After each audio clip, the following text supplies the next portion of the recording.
Apakah MK alat politik kekuasaan?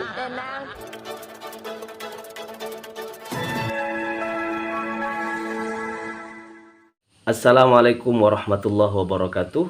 Alhamdulillah wassalatu wassalamu ala rasulillah wa ala alihi wa ashabihi wa mawalah, la hawla wa la quwwata illa billahil aliyyil azim. Sobat sewot, Hotman Paris sepertinya sedang terjebak dengan jejak digitalnya sendiri. Dulu mengomentari putusan Mahkamah Konstitusi, sekarang kebalikannya. Oke, kita simak cuplikan videonya berikut ini ya. Ini sebagai bukti konkret bahwa tim hukum atau tim pembela Prabowo Gibran ini lain dulu, lain sekarang, Sobat Sewot. Ini dia cuplikan selengkapnya buat Sobat Sewot semuanya. Di hotroom dengan saya, Hotman Paris. Putusan Mahkamah Konstitusi tentang batas umur capres dan cawapres telah menimbulkan kehebohan yang sangat luar biasa dalam sejarah peradilan di Indonesia. Inilah pertama kali dalam putusan hakim yang dissenting bukan hanya mendebat substansi, tapi terang-terangan menuduh bahwa perilaku dari hakim lainnya di luar batas nalar yang wajar. Belum pernah ada putusan pengadilan di Indonesia yang redaksinya seperti itu. Saya yakin karena Hotman jauh lebih senior dari seluruh hakim. Oke, Sobat Sewot yang dirahmati Allah dan disayangi Rasulullah SAW. Kalau kita lihat bagaimana Hotman Paris zaman dulu sama zaman sekarang gitu kan, ini beda banget gitu kan, bahwa memang pertama moral itu lebih mahal daripada ilmu pengetahuan. Kenapa? Karena ilmu itu atau keahlian dalam bidang hukum bukan menjadi jaminan seseorang itu akan konsisten dengan apa yang disampaikan di depan publik gitu kan.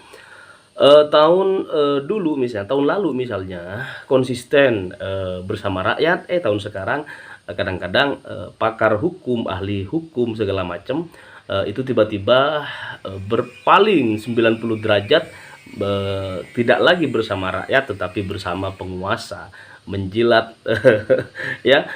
Jadi itulah fakta bagaimana kemudian hari ini seorang Hotman Paris ini dikritik habis-habisan oleh netizen karena setelah sekian lama bareng rakyat, hari ini udah bareng Jokowi, katakanlah begitu, karena ada Gibran di belakang atau sebagai calon wakil presiden Prabowo Subianto. Nah, Sobat Sewot yang dirahmati Allah, sebelum kita sampaikan lebih detail hasil sidang gugatan Pilpres 2024 di Mahkamah Konstitusi terbaru hari ini, izinkan Sewot TV menyampaikan beberapa informasi penting ya. Ini juga terkait dengan jalannya sidang Mahkamah Konstitusi pada hari ini, Jumat tanggal 29 Maret ya 2024. Oke, sebagaimana berikut ini Sobat Sewot, biar lebih singkat, padat, dan jelas. Nah, Majelis Kehormatan Mahkamah Konstitusi menjatuhkan sanksi berupa teguran tertulis kepada Hakim MK Anwar Usman ya. Anwar Usman kembali melanggar kode etik MK karena menggugat ke PT UN, Pengadilan Tata Usaha Negara Jakarta ya, soal pengangkatan Suhartoyo sebagai Ketua Mahkamah Konstitusi yang baru yang menggantikan dirinya, Sobat Sewot. Jadi Anwar Usman nih kayak nggak terima aja gitu kan, setelah kemarin MK memutuskan melanggar kode etik dan kemudian Anwar Usman dijatuhi sanksi tidak lagi bisa bergabung atau memimpin jalannya sidang di Mahkamah Konstitusi. Dan kita lihat sidang dua hari pertama ya, bahwa pimpinan Mahkamah Konstitusi sidang berjalan ya, gugatan terhadap Pilpres 2024 ini langsung dipimpin oleh Suhartoyo, dan kita tidak melihat sama sekali wajah daripada paman Usman, pamannya Gibran. Nah, ini satu harapan baru tentunya bagi Mahkamah Konstitusi yang beberapa bulan terakhir mengalami dekadensi kepercayaan publik terhadap Mahkamah Konstitusi di bawah pimpinan Anwar Usman. Nah, Sobat Sewot yang dirahmati Allah, Barangkali ini sudah skenario dari Allah Subhanahu wa taala bahwa selepas Anwar Osman ya dijatuhi sanksi pertama oleh MK, kemudian Anwar Osman melakukan geliat politik lah, katakan melakukan penetrasi kalau dalam bola ya, ke PT UN ya, menggugat ya ke PT UN soal pengangkatan Pak Soehartoyo sebagai ketua MK yang baru menggantikan dirinya ya, menggantikan Anwar Osman.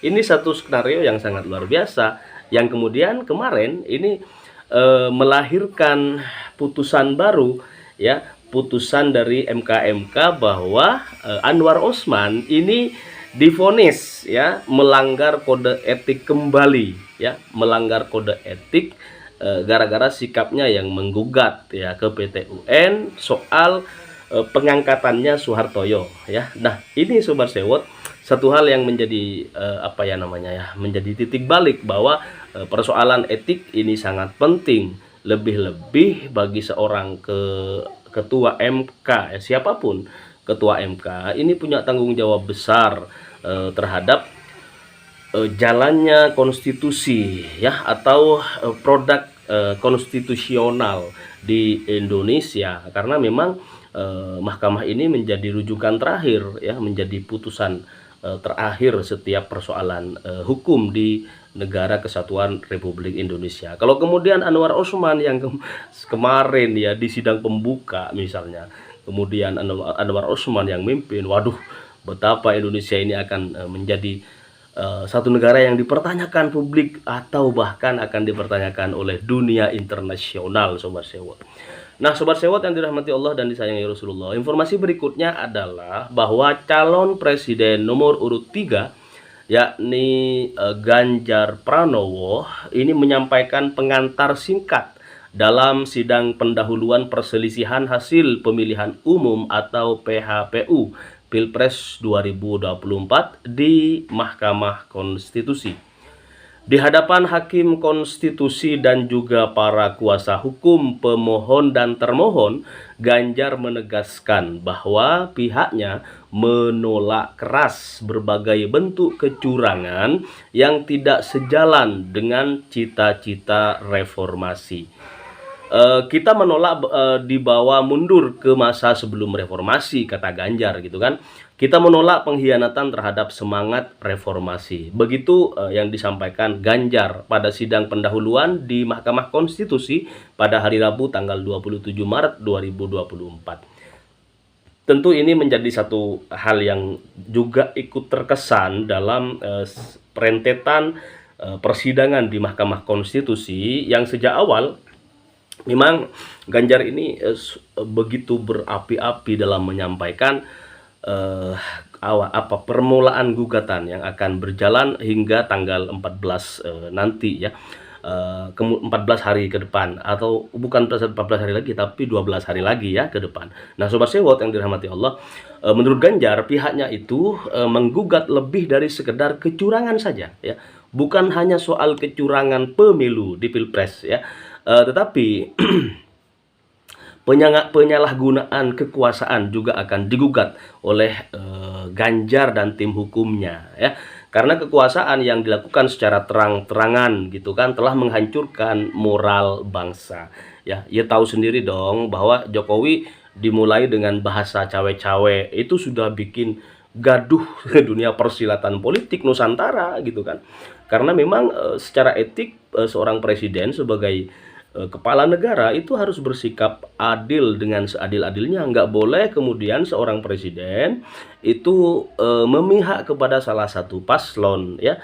Tetapi bagaimanapun lebih-lebih ada bau-bau nepotisme di situ gitu, ketika Gibran Rakabuming Raka kemudian ditetapkan ya, disahkan sebagai calon wakil presiden.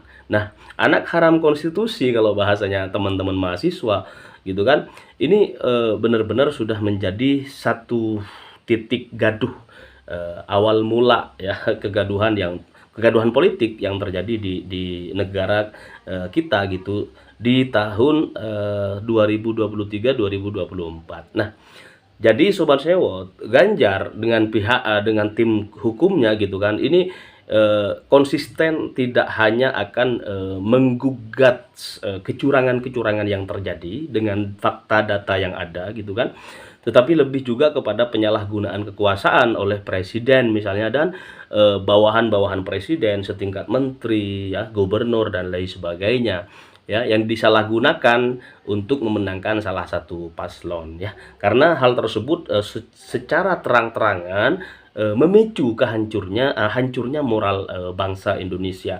Maka gugatan tersebut juga menjadi kritik pedas terhadap pihak istana yang mengotak-atik, yang mengontrol ya kan, mengontrol elemen-elemen yang terkait di Pilpres 2024 dengan dalil cawe-cawe gitu kan. Nah, Sobat Sewot, saat pemerintahan menggunakan segala sumber daya negara untuk mendukung kandidat tertentu, kata Ganjar ya. Saat aparat keamanan digunakan untuk membela kepentingan politik pribadi, kata Ganjar ya kan, itulah saat bagi kita untuk bersikap tegas bahwa kita menolak semua bentuk intimidasi penindasan. Nah, jadi kita sebagai bangsa menilai bahwa sikap politik ya di Mahkamah Konstitusi pada sidang pembukaan oleh Paslon 03 Ganjar Mahfud ya, yang diwakili oleh Ganjar Pranowo, menyatakan sikap tegas bahwa menolak semua bentuk intimidasi dari pusat gitu kan ke bawah gitu. Kalau nggak ditolak, ini akan terus menjadi tradisi yang berkembang di tengah-tengah masyarakat, di tengah-tengah sistem perpolitikan kita. Nah, Sobat Sewot, kita sangat menghindari upaya-upaya untuk kemudian ada berbau penindasan terhadap kekuasaan di bawahnya gitu, karena memang ini sangat-sangat merugikan banyak pihak gitu, hanya untuk memenangkan salah satu paslon misalnya, kemudian intimidasi, tekanan gitu kan terjadi di berbagai lini kehidupan berbangsa dan bernegara kita. Kepentingnya hanya satu hari aja, waktu pemungutan suara saja gitu kan, tetapi imbasnya luar biasa Sobat Sewot, sehingga orang benar sekalipun ini bisa kalah oleh sikap politik yang tidak netral dari pimpinan hingga ke bawah, level paling bawah, tingkat desa, RT, RW gitu kan. Nah, Sobat Sewot yang dirahmati Allah dan disayangi Rasulullah SAW, menurut Ganjar, gugatan yang diajukan ke Mahkamah Konstitusi merupakan bentuk perjuangan untuk menghadirkan politik yang berintegritas ya. Hal tersebut dibutuhkan juga untuk mewujudkan Indonesia yang lebih mulia. Begitu kata Ganjar Pranowo. Karena membentuk atau menghadirkan politik yang berintegritas ini tidak mudah. Lebih lagi kita udah menyaksikan Pilpres 2024 yang dugaan-dugaan pelanggaran pemilu ya kan, mulai dari penyalahgunaan kekuasaan, mulai dari penyalahgunaan bansos gitu kan, yang jor-joran luar biasa. Nah, ini akan mempersulit kalau kemudian MK tidak bersikap seadil-adilnya dalam mengambil keputusan terkait gugatan Pilpres 2000 dan pemilu ya secara umum 2024. Nah, Sobat Sewot, kita lihat lagi pernyataan dari Ganjar. Kami menggugat sebagai bentuk dedikasi kami untuk menjaga kewarasan, begitu kata Ganjar. Untuk menjaga agar warga tidak putus asa terhadap perangai politik kita, dan untuk menjaga impian semua orang tentang Indonesia yang lebih mulia. Begitu kata Ganjar Pranowo, Sobat Sewot. Nah, Sobat Sewot yang dirahmati Allah, kita lihat lagi informasi berikutnya bahwa Wakil Ketua Tim Pembela Prabowo Gibran, Bang Oto Hasibuan, menegaskan bahwa dirinya tersinggung ketika kemenangan kliennya disebut karena kecurangan lewat pembagian bantuan sosial atau bansos, ya kan? Terus terang kata Bang Oto ya, terus terang ini sangat menyakitkan dan melukai hati masyarakat Indonesia. narasi yang dibangun seakan-akan rakyat memilih Prabowo Gibran adalah karena kecurangan, karena ada bansos, begitu kata Bang Oto Hasibuan saat sidang di Mahkamah Konstitusi di Jakarta Pusat. Sobat Sewot, sontak saja respon para pendukung 01 dan 03 ya kan yang sejalan sepemikiran ya. Mereka mengatakan bahwa namanya saja pembela ya. Ngomongnya dalam membangun opini pasti menguntungkan yang dibela. Itu sudah lumrah, tak perlu difikirkan, Pak, gitu kan. Nah, Sobat Sewot, ya proses di Mahkamah Konstitusi sudah berjalan. Yang penting pantau dan ikuti. Semoga saja Mahkamah Konstitusi benar-benar bisa memberikan keadilan ya untuk menyelamatkan demokrasi Indonesia yang sudah OTW, innalillah wa inna ilaihi raji'un. Nah, Sobat Sewot, kita lihat selanjutnya ada informasi bahwa Capres nomor urut 3 ya, Ganjar Pranowo itu merespon pertanyaan Cawapres terpilih Gibran Raka Buming Raka yang menilai bahwa paslon Ganjar Mahfud melawak ya, karena paslon 03 menganggap suara Prabowo Gibran nol di semua daerah. Kemudian Ganjar mengatakan hal tersebut akan dibuktikan di persidangan, Sobat Sewot.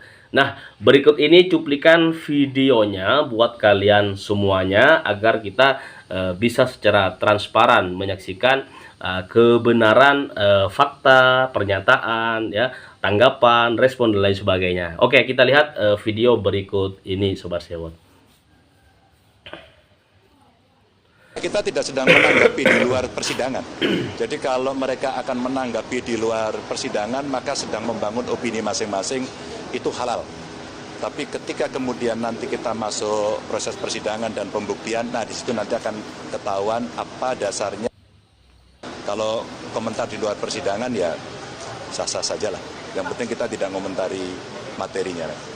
Biar diputuskan oleh hakim. Sobat Sewot yang dirahmati Allah, ada statement menarik ya dari Ketua Bawaslu Rahmat Bagja, yaitu Bawaslu bakal mengungkap dugaan pengerahan bantuan sosial oleh Presiden Jokowi ya untuk memenangkan Prabowo Gibran. Nah, Sobat Sewot yang dirahmati Allah dan disayangi Rasulullah SAW, ini statement dari Ketua Bawaslu Rahmat Bagja ini mengandung dua unsur penilaian dari masyarakat. Pertama, bisa saja Ketua Bawaslu atau Rahmat Bagja pada persidangan berikutnya hari ini nanti akan justru menguntungkan pihak Jokowi ya. Keterangan-keterangannya di Mahkamah Konstitusi bisa saja nanti hanya sebatas memframing publik bahwa bansos itu sudah tepat sasaran misalnya. Padahal sekali lagi Sobat Sewot, bansos itu sudah sangat detail ya, sangat terang benderang dibahas oleh para elit, para politisi. Bahkan ya kemarin kita lihat sendiri dong bahwa Jokowi sebelum hari H misalnya pencoblosan itu melakukan pembagian bansos di depan Istana Negara secara terang benderang.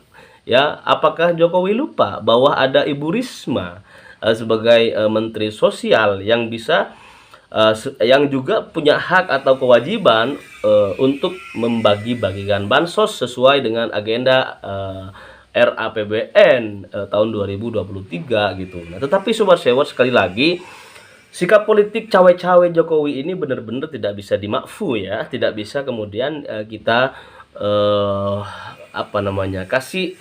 kasih nilai apapun lah ya yang positif, karena hal tersebut akan menjadi presiden buruk bagi siapapun nanti pengemban amanat sebagai presiden, pengemban amanat sebagai menteri, pengemban amanat sebagai gubernur ya, bupati dan wali kota. Nah, ini contoh yang sangat buruk tentunya kalau kemudian nanti persoalan bansos justru mendapatkan respon atau keterangan di MK ya, keterangan baik dari Rahmat Bagja sebagai Ketua Bawaslu gitu. Karena Ketua Bawaslu ini dari kemarin memang kita lihat sepertinya gitu juga kemasukan angin Sobat Sewot ya.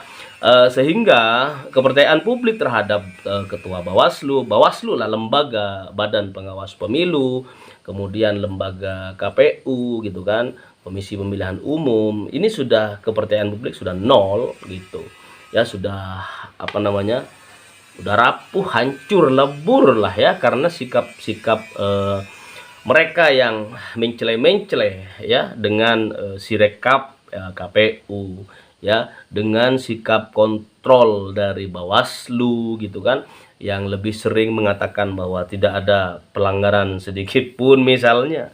Nah, tetapi Sobat Sewot, inilah fakta bahwa hari ini Pilpres 2024 ini sangat layak untuk disengketakan di Mahkamah Konstitusi karena berbagai macam persoalan pemilu yang benar-benar sudah di luar kendali akal sehat ya, tetapi lebih kepada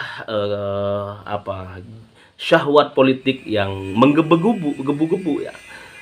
Dimulai sejak Jokowi, sebenarnya Jokowi pengennya kabarnya, bocoran dari, kalau kita lihat bocoran Tempo misalnya, ada keinginan untuk bisa melanjutkan 3 periode gitu. Padahal amanat undang-undang sudah jelas bahwa jabatan Pilpres, jabatan wali kota, gubernur dan lain sebagainya itu berlaku hanya 2 kali ya, 2 periode, dan nggak bisa kemudian dilanjutkan ke periode berikutnya. Nggak boleh dong 1 jabatan ya kan.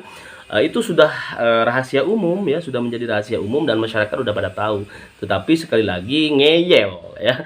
Enak dong jadi presiden misalnya, enak dong jadi Jokowi misalnya, sehingga rasa enak itu nggak mau kalau kemudian tidak diwariskan kepada anaknya, meskipun Gibran itu dilihat oleh sudut pandang etika ya sudah diloloskan dalam proses yang melanggar etik di Mahkamah Konstitusi.